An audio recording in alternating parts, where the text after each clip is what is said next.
What's up, y'all? Bandit here for another Taco Tuesday. As many of y'all know, I did take my Tacoma in last week for this 5,000 mile service.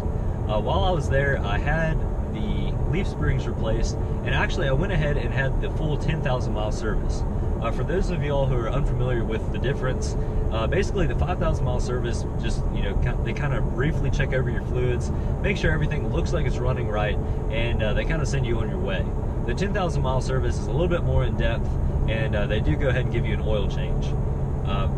These trucks do require fully synthetic motor oil, and supposedly that's fine for 10,000 miles. Obviously, it's not going to hurt your truck to have more fresh oil, and my oil probably wasn't worn out after 5,000 miles, but if there is anything wearing improperly, there should be some metal shavings in your oil or whatever. And it was just kind of a peace of mind thing for me to go ahead and get all that work done.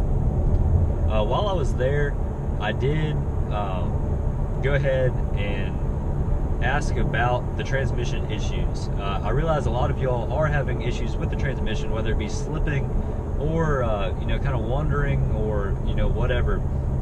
Currently, there's no bulletin or anything for Toyota to fix all these issues. I personally haven't experienced any of the issues, but I did want to go ahead and ask about it to share it with you all. What they told me is if there is an issue with your transmission fluid, your truck will start throwing codes if it senses the gear slipping or overheating or whatever. And when they plug into the truck to check the computers and everything like that, it'll pop up. Mine didn't show anything which reflects what I felt, which I was kind of expecting, because driving this truck every day, I feel like I would know if something was fairly wrong with it. I also went ahead and asked what the procedure was for adding transmission fluid, and basically what they told me is it's kind of an intensive process. They have to heat the truck up to a very specific temperature range. They said within 1 or 2 degrees. I'm not sure how accurate that is, because it seems like it'd be really hard to get your truck to 1 or 2 degrees of a specified temperature. But either way, once it's up to that temperature, they should be able to check the fluid at that point. If they can't find the fluid level at that point, they realize that the fluid is too low, and that's when they have to add the fluid.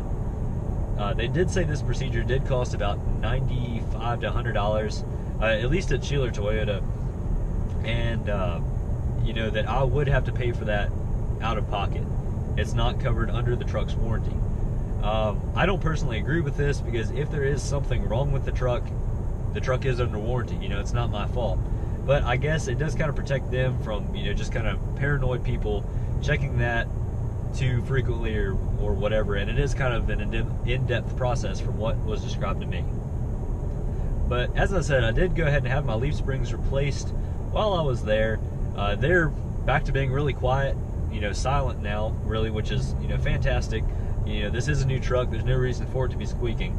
And I realize that a lot of people on Tacoma World and the different, forums and everything where people are discussing this, they're just fixing it with WD-40. And, mine honestly probably could have been fixed by WD-40, but I went in and had my truck checked out, and they said that there was more than the allowed tolerance of, gap in the clamp that goes around your leaf springs, and that was what's making the noise. So, these are brand new trucks. You shouldn't have to do your own maintenance to the truck, and if you do take it in and they do find that that's the issue, you get brand new leaf springs, which is never a bad thing.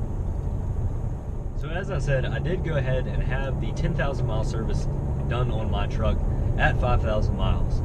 What Sheeler Toyota let me do is go ahead and just, instead of having that at the 10,000 miles under the Toyota Care program, they just went ahead and bumped it up. So I won't have that same service at the 10,000 miles. It's being used now instead of later. So basically what that means is my truck won't be covered under the free maintenance for as long of time, but it's not that expensive to change your own oil, or just to go ahead and have the dealership change the oil. And like I said, it can't hurt to have your oil changed too much. It's only a good thing for your truck. So for those of you all who are still watching this video and then have subscribed and everything like that, I really appreciate all the support. You all have been really great, and we are growing the channel and everything like that. I am still waiting on my first YouTube check. Supposedly, or apparently, that takes a little bit longer than I was anticipating, but you know, I am still planning on purchasing some stickers and that sort of thing for you all when that check does come in. I'm not committed to any design or place to buy them or anything like that, so if you have any ideas, I'd be really happy to hear them. But as I said, I will be sharing those stickers with all of you all, and I do really appreciate all the support. So thank you all very much for watching. Have a fantastic week. I'm going to try to catch you all again with another video a little closer to the end of the week. I'm going to try to spread it out here a little bit. But again, thank you all for watching, and take care.